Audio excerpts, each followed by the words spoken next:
All right, Jordan, let's go ahead and turn the page. We've talked plenty about NC State. Now it's time to turn the page to this Saturday's matchup against Stanford. They come to town. Um, they are 2-1 on the season. They're coming to the Valley for the very first time, very first season in the ACC. It's going to be a night game in the Valley. It's going to be loud. It's going to be an amazing atmosphere. Homecoming for the Tigers. Some things being canceled and rescheduled due to weather, and hopefully that holds off for the Tigers. But um, what are your kind of just initial thoughts on the game before we really dive into the specific matchups, and how the offense and defense stack up against the Cardinals?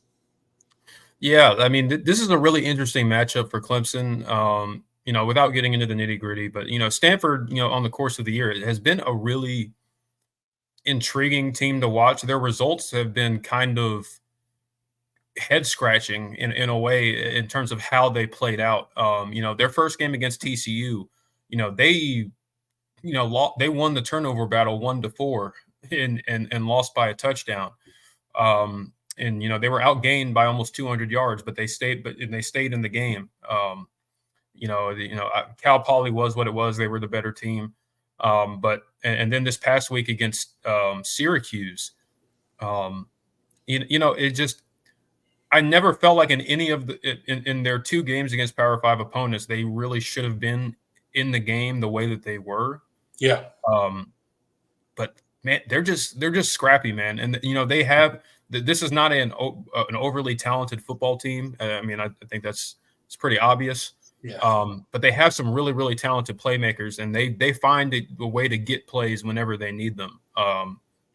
And so I'm really interested to see how Clemson fares against this team, because they do present some interesting.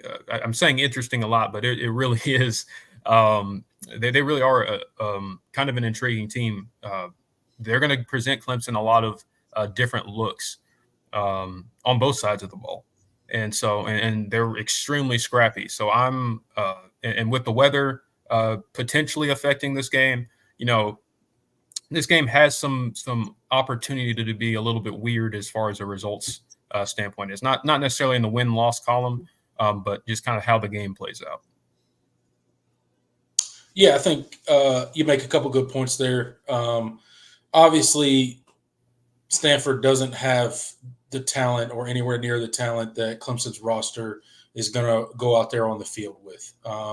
They have a couple players here and there that are really good, and they're skilled, and they can really hurt you, and they can make some plays. But outside of a few guys, there's not really a ton on their roster that worries you or scares you or anything like that. I think they've been kind of fortunate in a couple of these games to even be in it.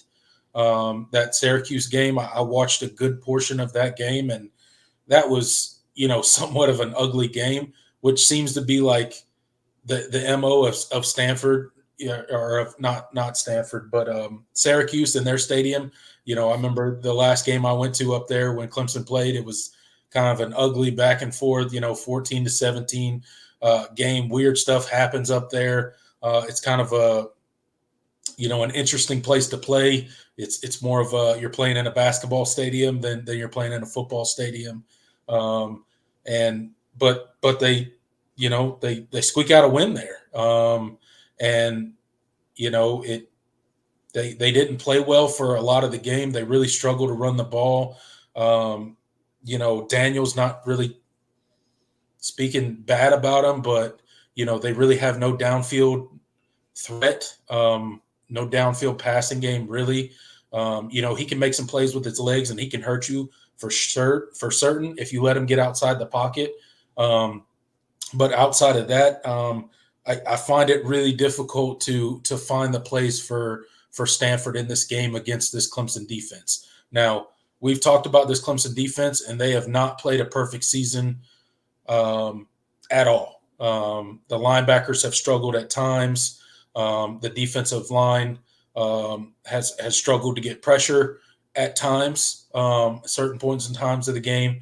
Again, with that second string, the secondary players, the two guys running out there, There's been some communication issues, so it's not like Stanford will just be stonewalled. I think the whole game.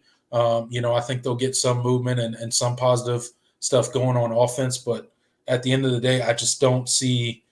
They can't particularly run the ball well. They don't particularly have a threatening downfield passing game.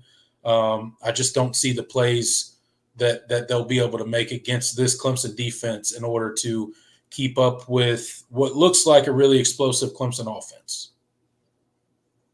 Yeah, I'm with you. But to give Stanford a lot of credit, like I said, I think they're extremely scrappy, and again, they have. Yeah. They really lean on their strengths. I think that's kind of, and that's why, this game could get a little bit interesting if you allow it to, Right. because I don't expect them to just lay down. Right. Yeah. So I think you're going to have to earn. If you win by a million points, it's because you earned those a million points, and not because you, not because Stanford, just flat out, did not care or just came in there expecting to get beat. They play extremely hard. Yeah, I mean, I'm ready to kind of dive on into it because this, like I said, with the weather and kind of how this Stanford team plays, it could be interesting in terms of kind of how it plays out. All right, let's go ahead and dive on into this Clemson offense versus this Stanford defense. Obviously, Clemson has started out the last two games and been super explosive, pretty much scoring at will in the first half of games and really putting teams away early. What challenges do you kind of see this Stanford defense being able to present to Cade Klubnik and the rest of this offense? And how do we stack up against this Stanford defense?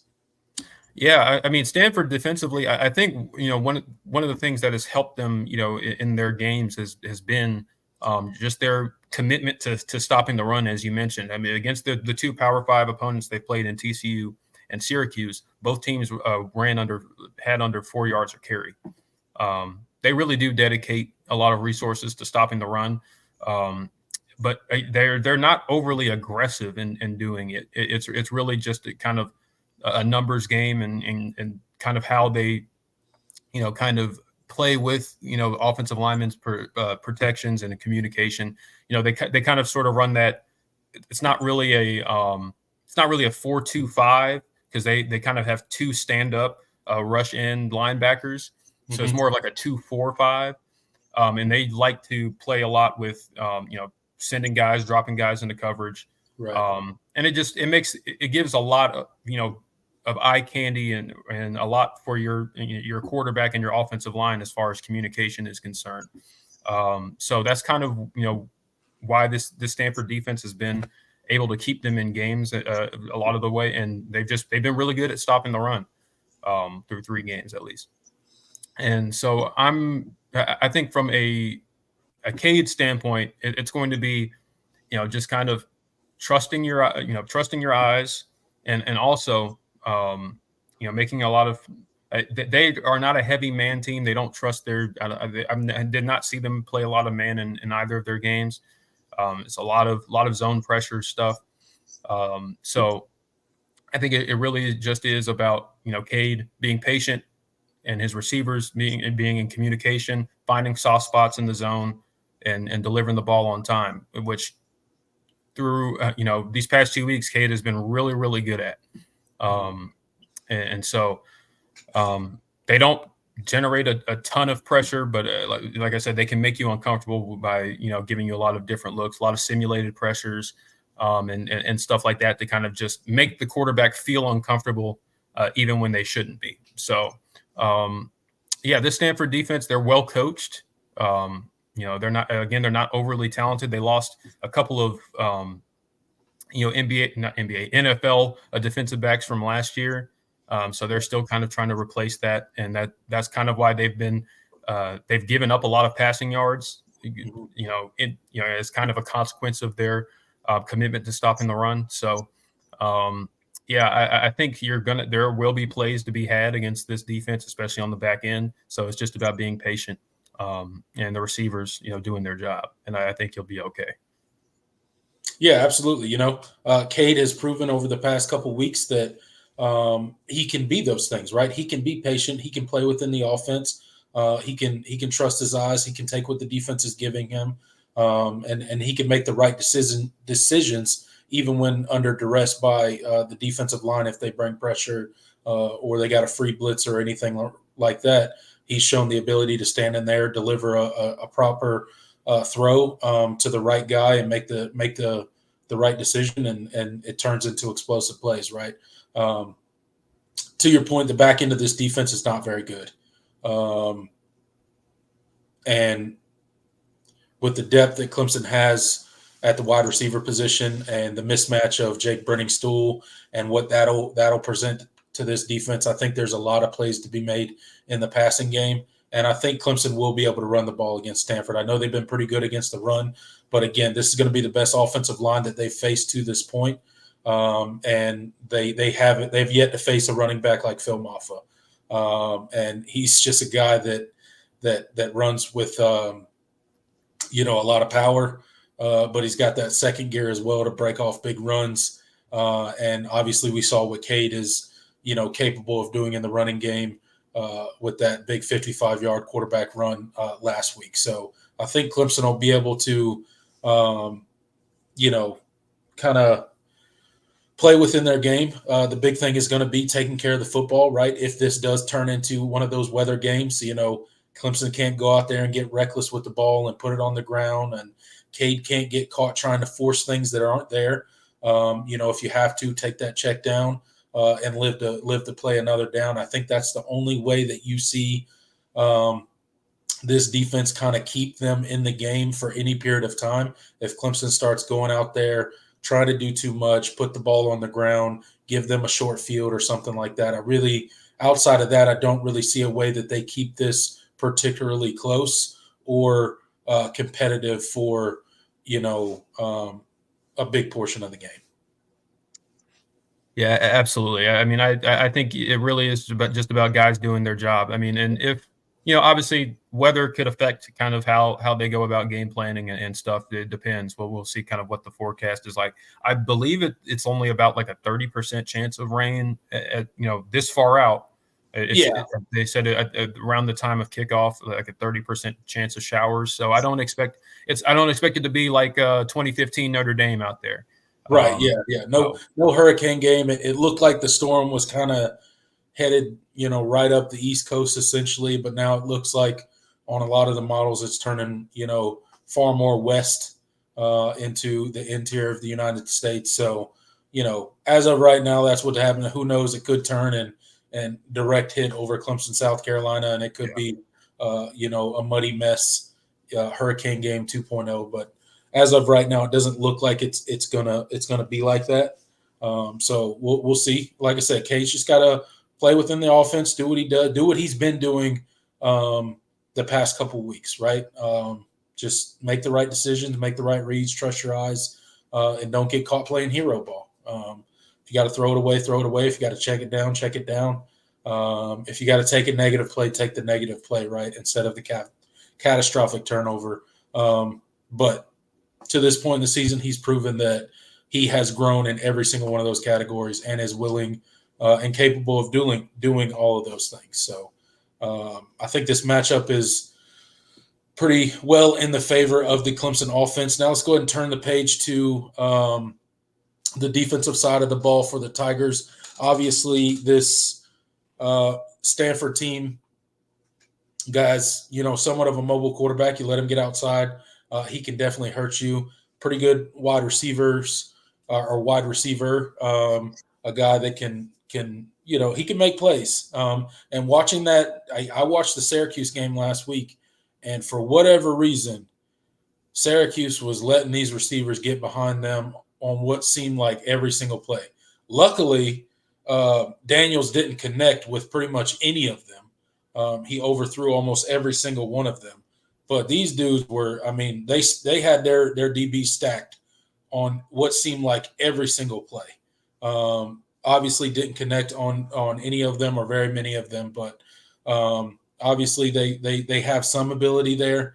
What's kind of your take on how Clemson's defense stacks up against this offense? What do they do particularly well, and what do you see their avenue of approach with attacking this Clemson defense? Yeah, I mean, you've kind of hit on it. I mean, watching this Stanford offense, like I said, they really do lean on their strengths. They don't have many of them, but they have a couple that they lean on really well. First and foremost is the quarterback run game with Ashton Daniels. I mean, that's ultimately what he does. That's ultimately what he does best by far. Not much of a drop back passer. He's only averaging about 5.9 yards per attempt on the year. So that's pretty abysmal. Nationally. So, again, they really do lean on their strength, and that is the quarterback run game. Even their traditional run game isn't particularly great. Mm-hmm. And so it really is, kind of, design, a lot of zone reads. They do run a lot of outside zone, a lot of stretch plays because they don't really trust their offensive line to block, up the middle and on the interior. So it is a lot of, perimeter runs. Just kind of getting Ashton Daniels outside or one of their running backs. Formationally, I think is kind of what makes their offense, somewhat functional. Is they rarely, do 5-man protections. They typically always have a tight end in their blocking. Sometimes he'll come across the formation, give a different look. They do a lot of split back stuff, which linebackers, that's on you. You have to be able to understand your keys and be on point in your run fits. Because they do like to show a lot of looks because they kind of have to. They have to give a lot of window dressing because they know, most defenses know they want to run the ball. Yeah. They don't really trust their downfield passing game. So ultimately, if you get, I think as long as you keep them off schedule, I think there's a lot of opportunity for this team to get tackles for loss. And, when you do get, longer downs and distances, it really is just about where is Elick Iomanner, their stud wide receiver. Find him, make sure that he's not running free in your defense, and you should be okay. Yeah. Their other receiver, Sissy or Cece, he's all right.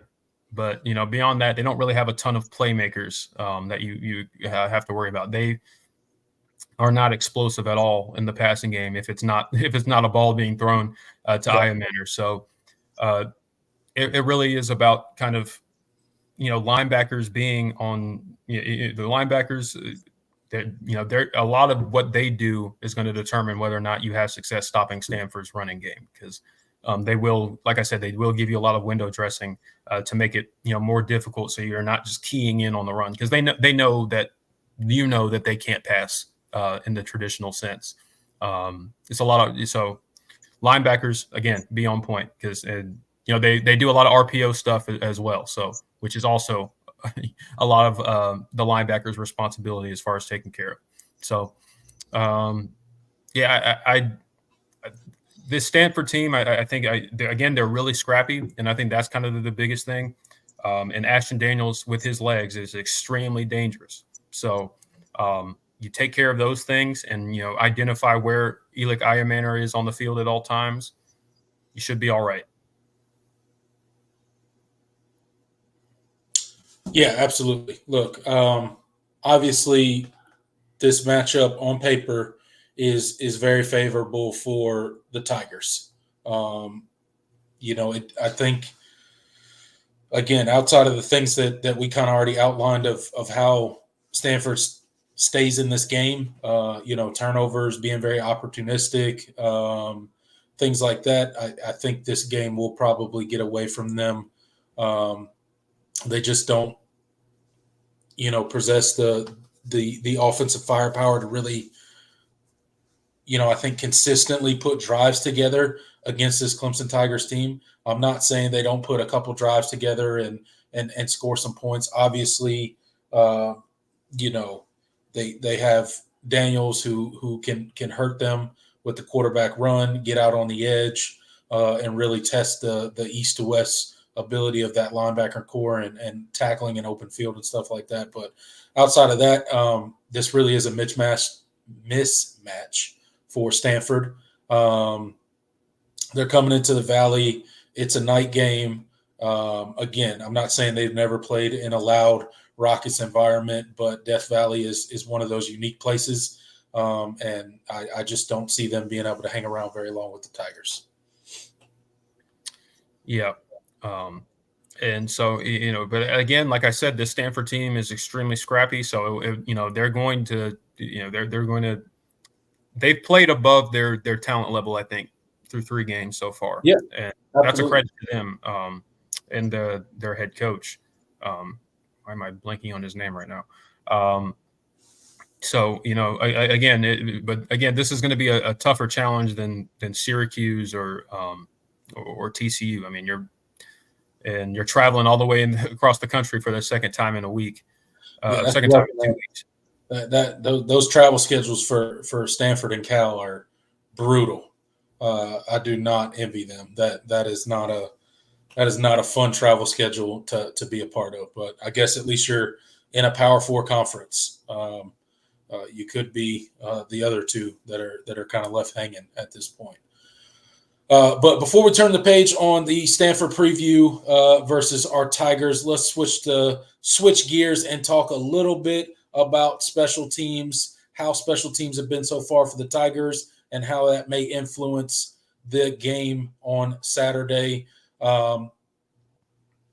Jordan, what's your thoughts? Aiden Swanson maybe looked a little bit better against NC State than he did the previous week.